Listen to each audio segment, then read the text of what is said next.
Hello, friends. This is Dave Hurwitz, executive editor at ClassicsToday.com, here with reference recordings.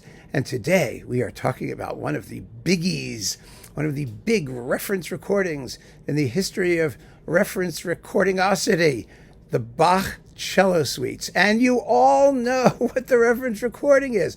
Everybody knows what the reference recording is. It's Pablo Casals cello, in case you were wondering. Now, this is not the best performance of the Bach cello suites, and it's old. Oh, it's so old. It was recorded in the 30s, but it's the reference recording. And like so many of these reference recordings, the circumstances that make it the reference recording are kind of unique. The first unique thing is that Pablo Casals is one of the very, very few, vanishingly few, great, unquestionably great artists who happened to be a professional cellist.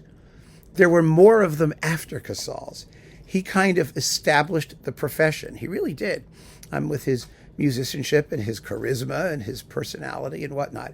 So there is that. There is the importance of Casals in the history of cellitude. I mean, that's really a big deal. But if you go beyond that, the Bach cello suites, until Casals got his fingers and bow on them, were really regarded sort of as curiosities. I mean, his work's not even intended to be performed. In fact, I was at a musicological convention. I think it was in Edinburgh. Was it in Edinburgh or was it in Belfast? No, it was Belfast, I think. But I ran into a serious scholar, a cellist, a scholar of Bach, who insisted that Bach never intended that they should be performed, which I thought was about the dumbest theory I'd ever encountered, because as we know, Bach didn't have time to do anything unless it was for practical performance purposes, more or less. And even when he was making his great summations at the end of his life, practical performance was always uppermost in his mind. Of course they were meant to be performed. And of course the proof is that they do get performed and people love them and love to hear them, even if you don't always have a viola pomposa or whatever the fifth suite was written for. Here's the point. Until Pablo Casals started performing these works, they just weren't played. He put them on the musical map. He created, in a sense, a trajectory, a signpost for every cellist who came after him.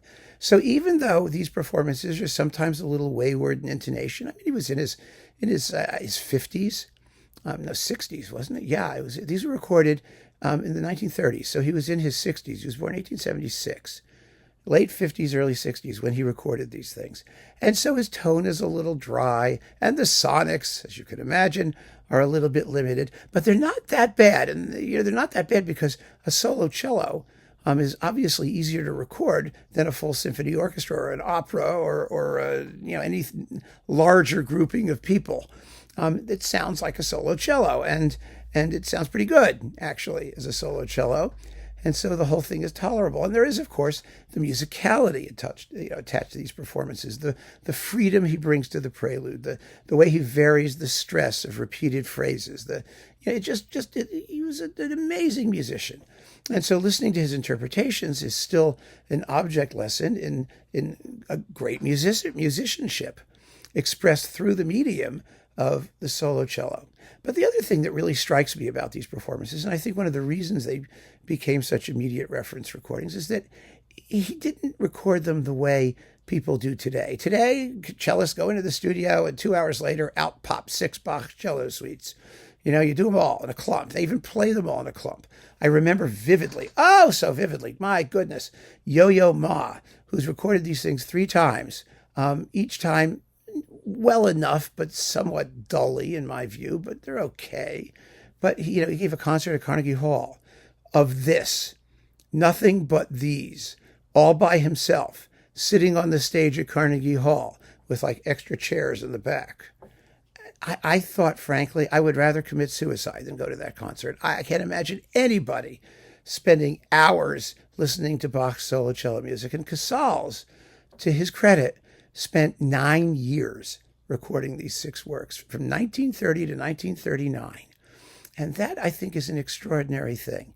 Part of it was because, of course, 78 LPs, LPs, they weren't LPs, they were 78 thingies. And you could only do a few minutes aside. And so you could put one movement of one suite on one side. You could issue each of the 6 suites as a separate multi-disc set. And it made sense not to have all 6 of them in one package for economic reasons, I understand.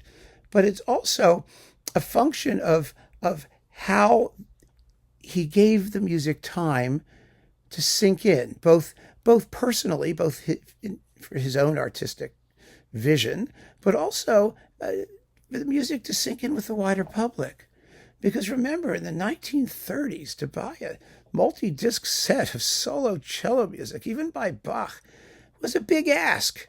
It was expensive. It was a big deal. And it took time for this music to sink in, time for the importance of it, the beauty of it, the greatness of it to become generally recognized.